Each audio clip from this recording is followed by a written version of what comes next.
Welcome to Yadav academy. और हम R S Agarwal की नवीन अंकगणित वाली बुक सॉल्व कर रहे थे। तो जो चैप्टर हम सॉल्व कर रहे थे अभी वो था हमारा संख्या पद्धति। तो संख्या पद्धति नंबर सिस्टम वाला चैप्टर हम सॉल्व कर रहे थे। तो पिछली वाली वीडियोस में हमने एक्सरसाइज 1A और 1B दोनों कर लिए थी। तो अब जो है ये वाली वीडियो, इसमें जो इसके अतिरिक्त प्रश्न है, तीसरी वाली एक्सरसाइज है जो अतिरिक्त प्रश्न वाली, वो वाले क्वेश्चन हम इस वाली वीडियो में करेंगे। 2020 का हमारा इस किताब का एडिशन जो हम सॉल्व कर रहे हैं। तो अब अतिरिक्त क्वेश्चंस देखते हैं। ये हमारा पहला क्वेश्चन है, ठीक है। तो इसकी वैल्यू क्या है वो हमें निकालनी है। तो ये हमारा 0.863 इंटू में 0.637 और प्लस 0.863 इंटू में 0.363। तो इन दोनों में से हमारा 0.863 कॉमन आ जाएगा। तो ये हमारा 0.863 कॉमन ले लिया, तो ये हमारा बच जाएगा 0.637 प्लस का 0.363, ये बच जाएगा। तो ये 0.863 इंटू, अब इन दोनों को हम जोड़ देंगे तो ये हमारा हो जाएगा 1.000, ठीक है। तो ये हमारा एक आ गया, इसका मल्टीप्लाई हो जाएगा तो ये 0.863, तो 0.863 इसका आंसर आ जाएगा। अब इसमें कह रहा है कि 100 से कम की वे सभी धनात्मक पूर्णांक संख्याओं का योग जो 5 के गुणज हैं। तो 100 से कम वाली जितनी भी पूर्णांक हैं जो 5 के गुणज हैं उनका योग हमें निकालना है। तो जो हमारे 5 के गुणज होंगे 100 से कम, वो तो होगा एक हमारा पहला 5, दूसरा हो जाएगा 10, फिर 15, फिर 20, इसी तरीके से ये हमारा जो आखिरी होगा वो हो जाएगा 95, क्योंकि 100 तो हमें लेना नहीं है क्योंकि वो कह रहा है 100 से कम, तो ये 95 तक हो जाएंगे। अब इनका योग निकालना है, तो जो योग होगा ये हमारा हो जाएगा 5 प्लस का 10 प्लस का 15 से लेके हमारा 95 तक। अब इन सब में 5 कॉमन ले सकते, 5 कॉमन लेंगे तो हमारा हो जाएगा 1 प्लस का 2 प्लस का 3, इसी तरीके से ये हमारा चला जाएगा 19 तक हो जाएगा, ठीक है। तो ये हमारा 1 2 3 से लेके आ गया 19 तक। तो ये हमारा इस तरीके से आ गया 1 प्लस का 2 प्लस का 3 से लेके 19 तक। तो जो योग होता है वो होता है n प्लस का 1/2। तो n संख्याओं का जो योग होता है, अगर जी n तक जाएगा 1 से लेके n तक, तो ये हमारा होता है n प्लस 1/2। तो ये हो जाएगा 5 गुणे, और जो इस पूरे का योग होगा 1 से लेके 19 तक, तो ये हो जाएगा n है यहाँ पे आखिरी संख्या, तो ये हमारी 19 है, तो 19 गुणे n प्लस 1, तो ये हमारा हो जाएगा 20/2। तो से कट गया 10 बार, 1905 95 हो जाएगा, और ये 0 तो 950, तो ये हमारा आ जाएगा 950। अब इस क्वेश्चन में हमें इसका मान निकालना है। तो जो हमारा 0.796 है, 0.796, इसे मान लिया हमने a है, और जो हमारा 0.204 है इसे मान लिया हमने b है। तो ये हमारी पूरी इक्वेशन है जो, तो ये हो जाएगी हमारी a क्यू प्लस का b क्यू। ये हमारा 3 बार है तो a क्यू हो गया, ये हमारा 2 बार है तो b क्यू हो गया, बटे ये हमारा हो जाएगा a स्क्वायर माइनस का ए बी और प्लस का बी स्क्वायर। तो ये पूरी की पूरी इस फॉर्म में आ गई। तो ये हमारा A Q plus B Q का फॉर्मूला लगा देंगे, तो ये होता है a plus B, A square minus का ए बी प्लस का बी स्क्वायर, और इसके बटे में है हमारा A square minus A B और प्लस का बी स्क्वायर। तो ये हमारे कट गए, ये बच गया हमारा a प्लस बी। तो a था हमारा 0.796 और b था हमारा 0.204, जोड़ देंगे तो ये 0.001, तो ये हमारा आ जाएगा 1।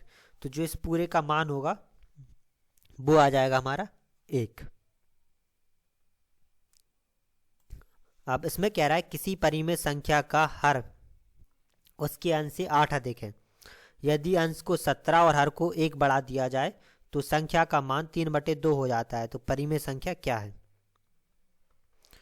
तो जो हमारी संख्या होती है वो होती है अंश बटे हर, परिमेय संख्या, ठीक है। तो जो अंश है वो हमने मान लिया x है। तो इसके बाद वो कह रहा है कि जो हर है उसके अंश से 8 अधिक है, तो जो हर होगा वो अंश से 8 अधिक हो जाएगा। तो ये x बटे x प्लस का 8 हमारी संख्या हो जाएगी। तो जो परिमेय संख्या है वो हो जाएगी x बटे x प्लस का 8। अब उसके बाद वो कह रहा है यदि अंश में 17 और हर को 1 बढ़ा दिया जाए तो संख्या का मान 3/2 हो जाता है। तो जो अंश है उसमें उसने 17 बढ़ा दिया और जो हर है उसमें उसने 1 बढ़ा दिया। तो जो अब जो मान आ रहा है संख्या का वो हो जा रहा है 3/2। तो अब ये जो संख्या है वो 3/2 के बराबर है। इसे हम सॉल्व कर लेंगे तो ये x प्लस का 17 बटे में x प्लस का 9 बराबर में हो जाएगा 3/2। क्रॉस मल्टीप्लाई कर लेंगे तो ये 2x प्लस का 14 बराबर में आ गया 3x प्लस का 27। ये 17 दूनी 34 हो जाएगा।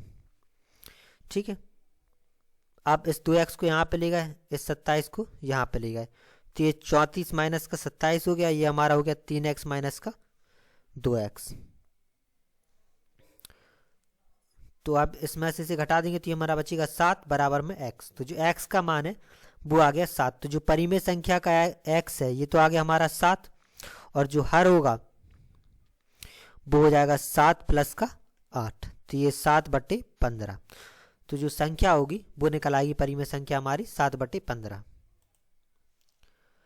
अब इसमें कह रहा है यदि किसी भिन्न का अंश 12% बढ़ा दिया जाए और उसका हर 2% घटा दिया जाए तो भिन्न 6/7 हो जाती है। तो मूल भिन्न क्या है? तो जो मूल भिन्न है वो हमने मान ली x/22 है। ठीक है, मूल भिन्न मान लिया x/22।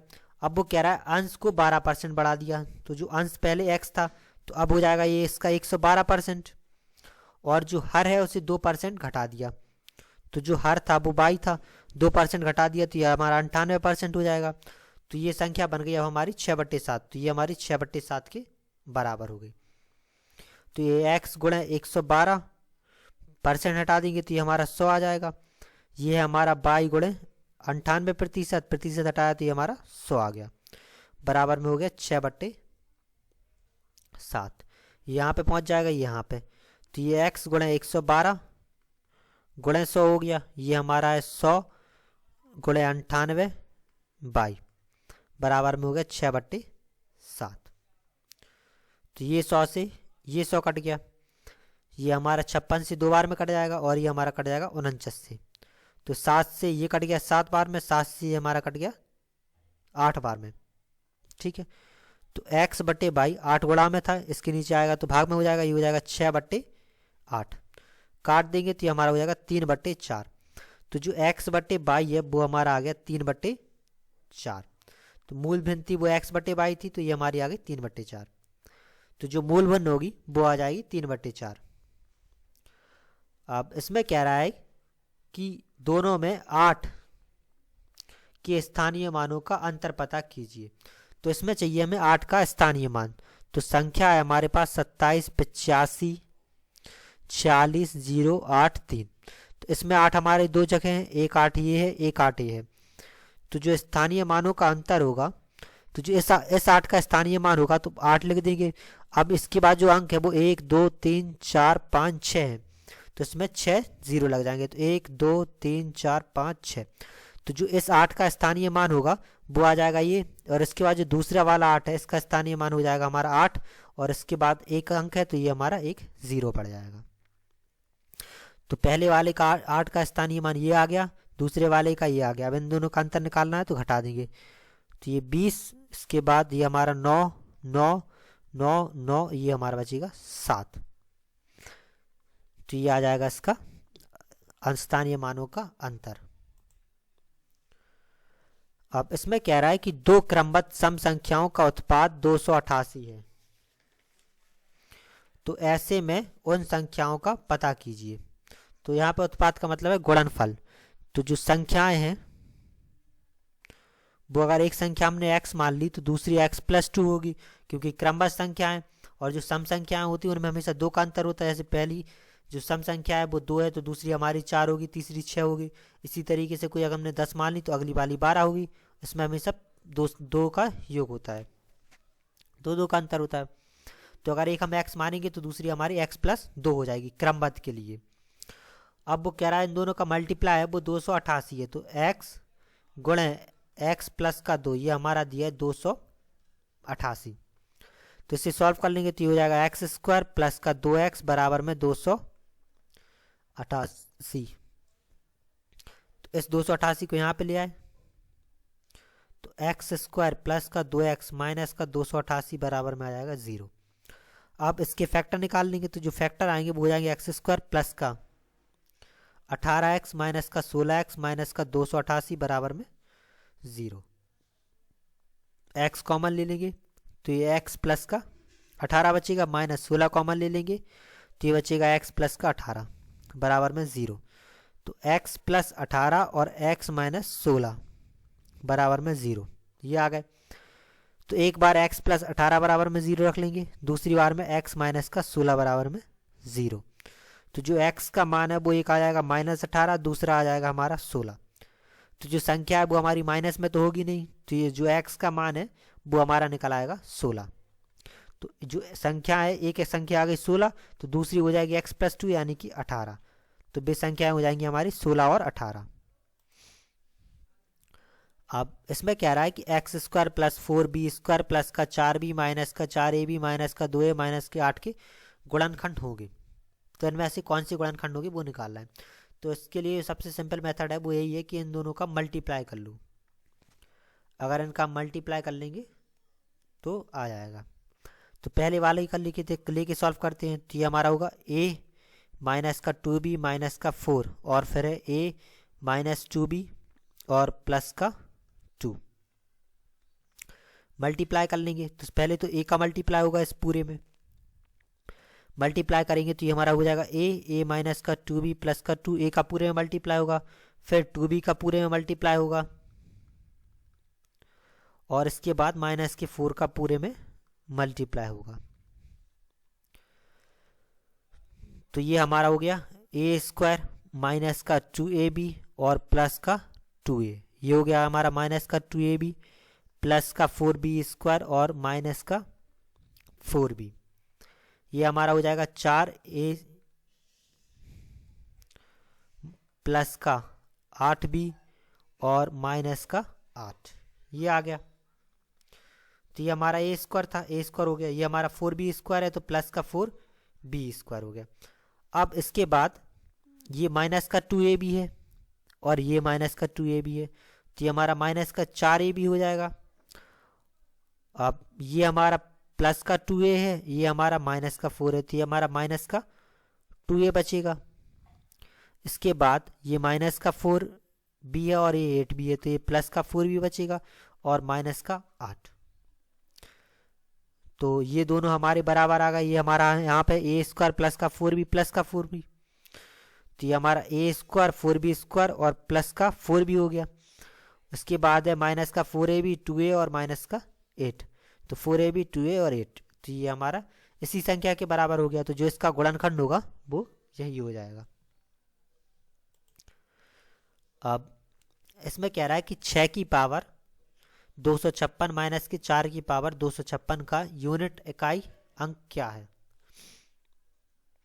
ठीक है, तो जो 6 का इकाई का अंक होगा 6 की पावर 225 का जो इकाई का अंक होगा वो हमारा हो जाएगा 6, क्योंकि 6 की पावर कितनी भी हो उसका इकाई का अंक हमेशा 6 होता है। जैसे 6 की पावर चाहे 1 हो या 2 हो तो ये 36 हो जाएगा, या 3 हो या कितनी भी हो, तो 6 की इकाई का अंक हमेशा 6 की पावर जो भी हो उसका इकाई का अंक हमेशा 6 आता। अब दूसरा है हमारा 4 की पावर 256, तो इसे हम लिख सकते 4 का स्क्वायर और ये हमारा हो जाएगा 128। इसमें मल्टीप्लाई कर लेंगे तो ये हमारा 256 हो जाएगा, तो इसे हम लिख सकते 4 का स्क्वायर की पावर में हो जाएगा 128। तो ये हमारा हो जाएगा 16 की पावर 128। तो ये हो गया 16 की पावर 128, यानी कि इसके इकाई का अंक आ गया 6, और जो 6 का इकाई का अंक होता है यानी कि 16 की पावर 128 का जो इकाई का अंक होगा वो हमारा आ जाएगा 6, क्योंकि 6 की पावर जितनी भी हो उसका इकाई का अंक हमेशा 6 होता है। तो इसका इकाइकांक 6 आ गया और इसका भी इकाइकांक 6 आ गया। तो 6 की पावर 256 और माइनस की 4 की पावर 256 का जो इकाइकांक होगा तो ये हो जाएगा हमारा 6 माइनस 6। इसकी इकाइकांक 6 है, इसकी इकाइकांक 6 है, तो 6 में से 6 घटा देंगे तो ये हमारा आ जाएगा 0। तो जो इसका इकाइकांक होगा वो 0 होगा। अब इसमें कह रहा है सबसे बड़ी भिन्न कौन सी है, तो इन चारों में जो सबसे बड़ी भिन्न है वो बतानी है हमें। सबसे पहले ये हमारा 217 और बटे में है 339, इसके बटे में 339 है और इसके बटे में भी 339, ये हमारा 222 बटे 339। जब भी बड़ी भिन्न की बात करें तो दोनों का हर समान होना चाहिए। अब जब हर समान होगा तो जो भी अंश बड़ा होगा, जब हर समान जो भी अंश बड़ा होगा वही वाली भिन्न हमारी बड़ी होगी। तो इन दोनों में तो ये 222 बटे जो 339 है ये वाली भिन्न बड़ी हो जाएगी। दूसरा है हमारे पास 221 बटे है 335 और है 214 बटे 335, ये दोनों है। तो अब इन दोनों में हर समान है तो जो भिन्न जिस भिन्न का अंश बड़ा होगा वो वाली भिन्न बड़ी हो जाएगी। तो इसमें हो गई हमारी 221। तो जो दो बड़ी भिन्न है वो आ गई हमारी एक तो आ गई 222 बटे 339, दूसरी आ गई 221 बटे 335, ये आ गई। अब यहाँ पे हमारा एक है, यहाँ पे है 222 और यहाँ पे है 221, ये दोनों लमसम में बराबर ही हैं। और जो हर है ये हमारा 339, ये हमारा 335। तो जिसका हर छोटा होता है वही भिन्न बड़ी होती है। तो यहाँ पे जो हर है वो 335 का छोटा है, तो ये वाली भिन्न हमारी बड़ी हो जाएगी। तो जो सबसे बड़ी भिन्न होगी वो आ जाएगी 221 बटे 335। ठीक है, तो ये हमारा पूरा का पूरा संख्या पद्धति वाला चैप्टर था। अब हमने तीनों एक्सरसाइजें कर ली, हमारी एक्सरसाइज 1A हो गई, 1B भी कर ली और जो अतिरिक्त प्रश्न थे वो भी हमारे हो गए।